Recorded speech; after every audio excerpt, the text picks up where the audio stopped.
This list is a work in progress, simply because we've only discovered a tiny fraction of exoplanets that exist in the galaxy.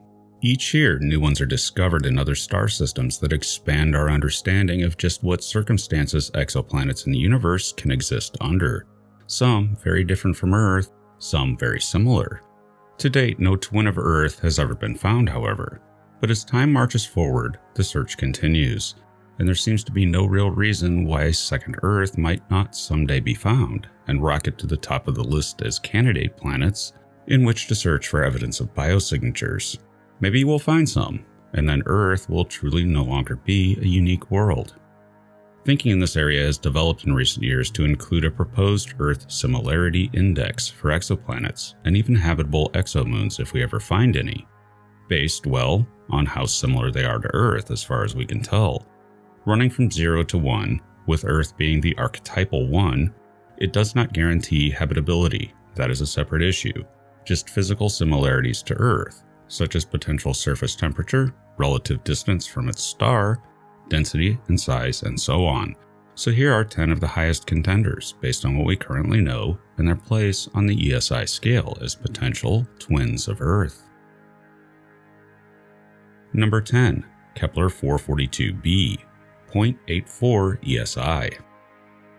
Unlike the other entries on this list, this candidate is one of the very few potentially habitable exoplanets so far discovered that's orbiting a star that is not a red dwarf. There's a reason for that, more on that in a bit. But in this case, the exoplanet is orbiting a very interesting type of star known as a Type K orange dwarf. These stars are difficult to study for exoplanets mainly due to glare and observational issues, but they offer perhaps the best conditions in the universe for habitable worlds. They can be active when young, but settle down to be very stable, long-lived stars. Indeed, they outlast the Sun, and in this case will last at least 30 billion years, presenting conditions close to our own star system. The exoplanet is known as Kepler 442b. It's very distant from Earth, over 1,000 light-years. It's a super-Earth at about 2.3 times the mass of Earth, and while it has more mass, it has a radius of only 1.34 times that of Earth, meaning it's likely to be a rocky terrestrial world. This would be an uncomfortable exoplanet to be standing on, however, because its gravity would be on the order of 30% stronger than Earth. Orange dwarfs are smaller stars than the Sun, so this exoplanet orbits about where Mercury is in the solar system. Interestingly, it's the only entry on the list that sits far enough from its star to not be tidally locked, but it's only just outside of that zone, so it likely rotates very slowly. A day on this exoplanet could last months. There is also some reason to suspect that this world does not have a high axial tilt like Earth, meaning that it would have no real seasons. In some ways, this candidate is among the best on the list, if not the best, in that it's a candidate nominally for super habitability, which is an exoplanet even better than Earth as far as the conditions for life go. Sadly, the star's distance is a problem for studying it further. No planned telescopes in the future will be able to characterize its atmosphere, though increases in radio telescope technology will allow for SETI signal searches from this very interesting exoplanet. Number 9. Ross 128b, 0.86 ESI. Ross 128b is an exoplanet located about 11 light-years from Earth, orbiting a quiet red dwarf, which is important, more on that in a bit as well. It's thought to have about 35% more mass than Earth, and at the distance it is from its star, it also gets significantly more energy from the star. Due to the conditions of this planet, it could harbor liquid water if it has an atmosphere. The discovery of this exoplanet is unusual, but gives a sense of things to come in the search for exoplanets. Most exoplanets we've discovered, specifically those spotted by the Kepler and TESS missions, are evident because they transit their stars. They pass in front of the star from our perspective. The light dips, and there's the exoplanet. But not all star systems are going to present this viewpoint to us. There are many star systems that may have planets, but just aren't aligned with our line of sight. That's the case with Ross 128b. But there's another way to detect an exoplanet: the gravitational wobble it imparts to its parent star. This method is called radial velocity, and as that measurement is done for more stars, we are likely to see many more exoplanets discovered in the coming years with this method. Interestingly, this entry is thought to have the potential to be very similar to Earth in surface temperature. The host star itself is chemically very similar to the Sun, meaning that the planet should have a similar composition to Earth, at least in some regards. On the other hand, it's on the inner edge of the star's habitable zone, which could be a strike against life if the atmospheric composition isn't Earth-like. Even still, Ross 128b is noteworthy in that it ticks the box on size, possible surface temperature, and the fact that its host star is quiet, meaning it's among the most Earth-like exoplanets we've yet found, albeit based on what little we know. Unfortunately for now, it's not too likely we can answer any further questions about this exoplanet, specifically because it doesn't transit. Transiting is key for telescopes to peer through the atmospheres of exoplanets and characterize them. All is not lost, however. The James Webb is really the first telescope that might be able to characterize Ross 128b's atmosphere by direct imaging. And the coming generation of giant ground-based telescopes will expand that ability. Number 8. GJ 1002b, 0.86 ESI. This exoplanet is about 16 light-years away in the habitable zone of its star. Interestingly, this one seems to be very close to the radius of Earth, about 1.03. It's in a very fast orbit of its star, taking only 10.3 days to complete its year. Little else is known right now, but one interesting aspect is the star itself.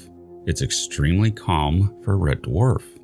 Red dwarfs are very active stars when they're young. They tend to flare, and those flares could keep most red dwarf systems sterile, in that they bathe their planets with radiation, but also strip their atmospheres. This could take something like 90% of star systems in the galaxy off the table as potential abodes of surface life, but not ice shell moons and planets with subsurface oceans, due to the ice layer shielding them. But those are unlikely to be evident, and their biosphere is invisible. But there are two wild cards with red dwarfs. The first is that they can be quiet. This may be because they are older and past their flare stage, which means even currently quiet ones might not be good for exoplanet surface life. But it's also possible that this subclass of red dwarf is quiet across its entire lifetime, which would be good for life. The other possibility comes from recent work that showed that red dwarfs may not flare out into their ecliptic plane where their planets are, but nearer to the poles. If true, that would open up almost all red dwarfs for life and civilizations. This does open up an odd question, however. If the vast majority of stars in the universe are habitable, the red dwarfs, and the second most abundant stars are also habitable, the orange dwarfs, then why is it we orbit the comparatively scarcer G-type dwarf? This is an unknown. Number 7. K2-72e, 0.87 ESI. This confirmed likely rocky exoplanet was found during the Kepler spacecraft's second light mission, where the primary mission was finished and the spacecraft started failing, but NASA was able to figure out a workaround and get more science out of the spacecraft before it finally went silent. This exoplanet is about 217 light-years away and is a small super-Earth, just over twice the mass of our world. The host star is yet another red dwarf. The reason most of the entries on this list are red dwarfs isn't because planets don't occur around other types of stars. They very much do. It's just easier to detect transits with this type as dim targets. The red dwarfs are the low-hanging fruit, as it were, but they also make up the vast majority of stars in the universe, so sheer numbers also play a role. Even though this exoplanet orbits a red dwarf, it does it closely. In this case, the exoplanet receives more energy from its host star than Earth does. This is known as insolation, and in this case it's about 11% greater. This could be bad for habitability in that it starts to work against the possibility of liquid water, but it's very situational due to unknown atmospheric composition. And it's almost certainly tidally locked, meaning it presents only one face to its star.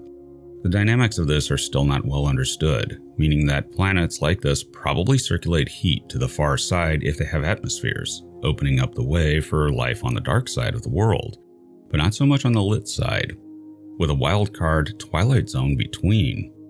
Beyond speculation, very little else is known of this world. Number 6. Proxima B, 0.87 ESI.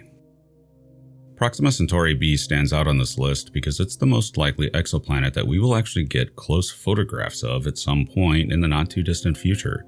if we do not actually go there and colonize it. In the far future, we may see more exoplanets directly, but for now, this one is our best shot because it orbits the closest star to the Sun. Proxima Centauri itself is a red dwarf, only about 4.2 light-years away. There may be other planets in this system. There are 2 disputed candidates, in addition to Proxima B. But what's interesting is that if Proxima Centauri has an Oort cloud, or is part of the greater Alpha Centauri Oort cloud, it's close enough that it might be interacting with the Sun's own extensive Oort cloud.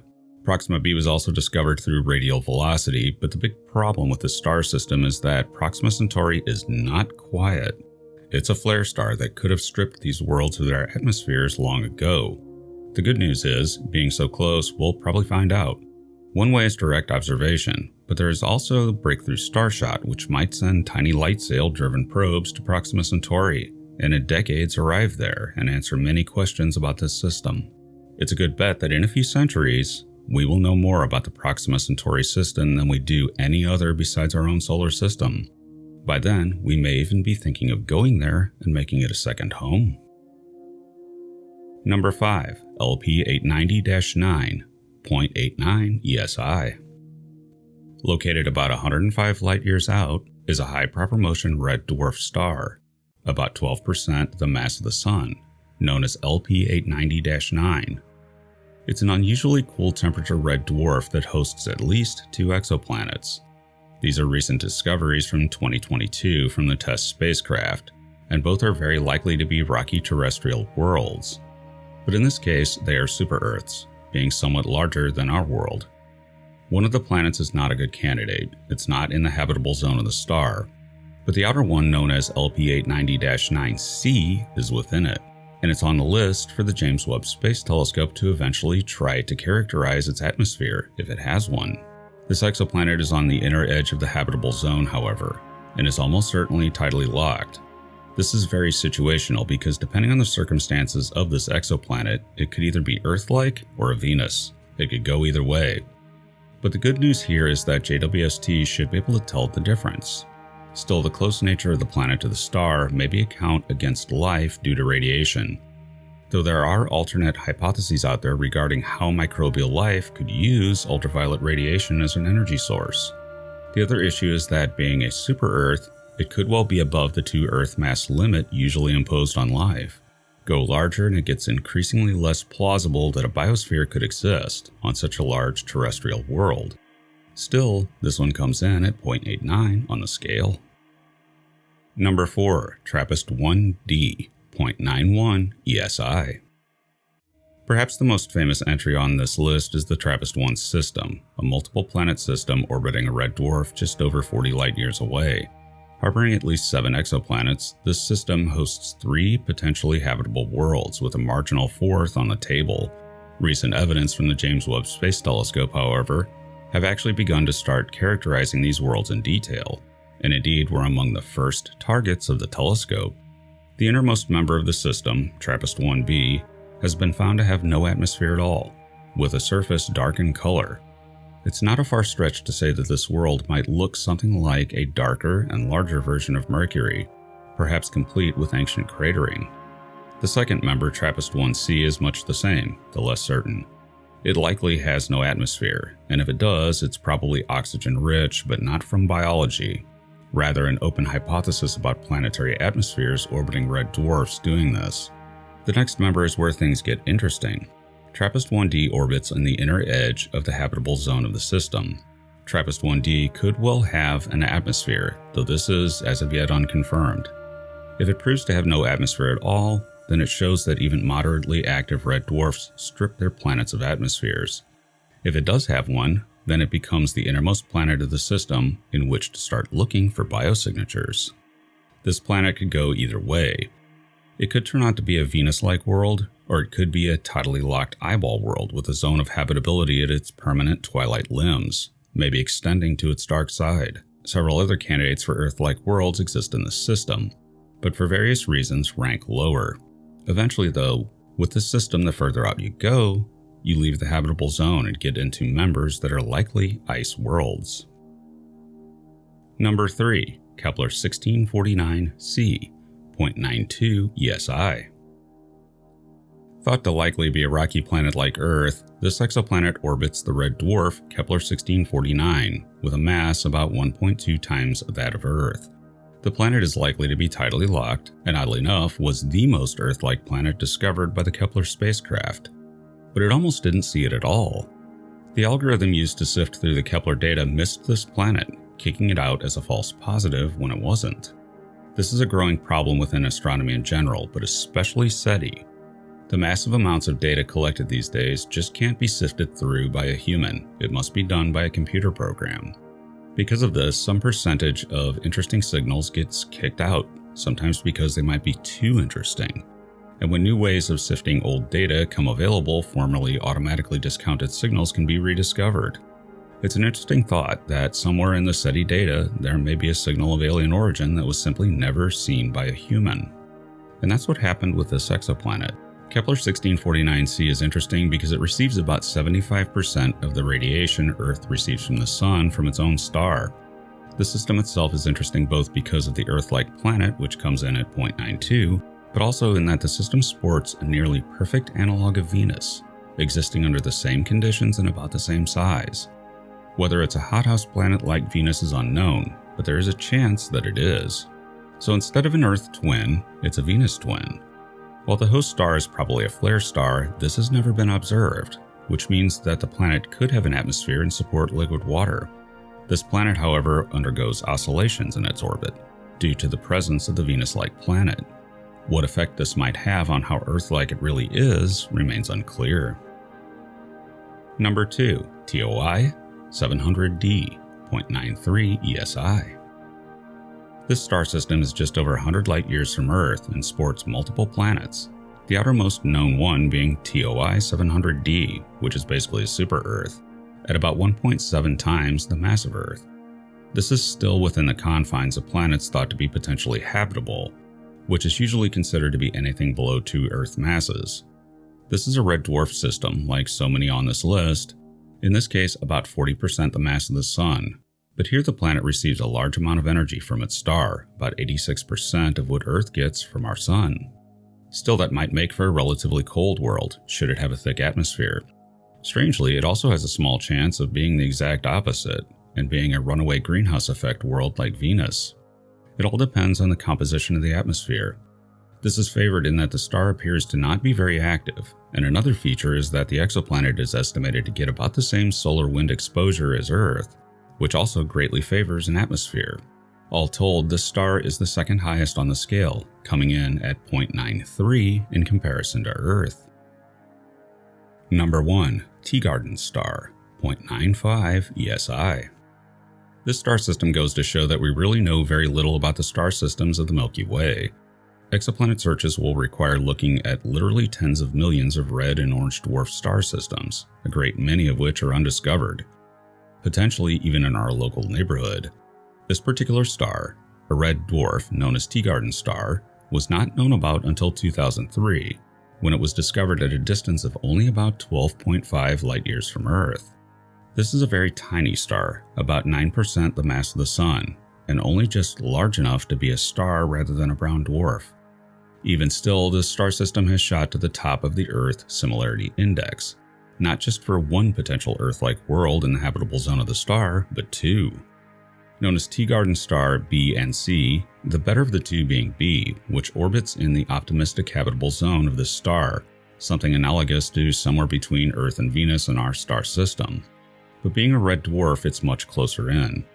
This planet holds the current record as the most Earth-like planet we've seen, coming in at 0.95 on the scale.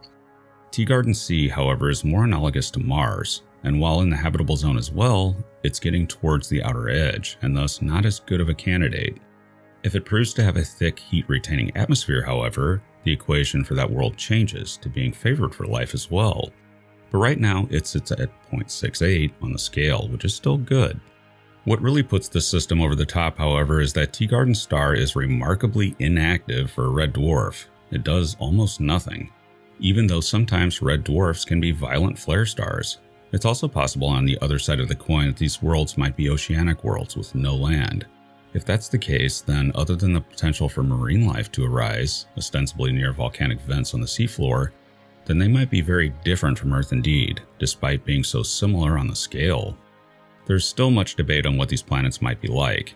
They are most likely tidally locked to their star, which may lower their chances of having retained atmospheres. But if they did, they should have no problem supporting liquid water on their surfaces, barring any unusual conditions. B in particular, if it has an atmosphere, could have as high of a 60% chance of retaining liquid water. It's also likely that both of these planets are rocky, with estimates on B being only slightly larger than Earth. No doubt this list will evolve and expand in the coming years, and any one of these candidates so far could turn out to be one of the most interesting discoveries in science, because any of them might not only prove to be a second Earth, but might also present biosignatures indicating that there is life there. We will just have to wait and see. Thanks for listening. I'm futurist and science fiction author John Michael Godier, currently concerned about the real estate values of Proxima B. In the far future, if you really wanted to, and you lived for thousands of years, and could afford the decades needed to go back and forth, you could live on Earth, but maintain a nice vacation home on Proxima B that you may only ever get to visit once. While that may make nice financial sense in the short term, or not, in the long haul the prospects are not good, as Proxima Centauri will eventually move away from us, and your prized interstellar vacation condo will be on the other side of the galaxy before you know it. Not good, and be sure to check out my books at your favorite online book retailer and subscribe to my channels for regular, in-depth explorations into the interesting, weird, and unknown aspects of this amazing universe in which we live.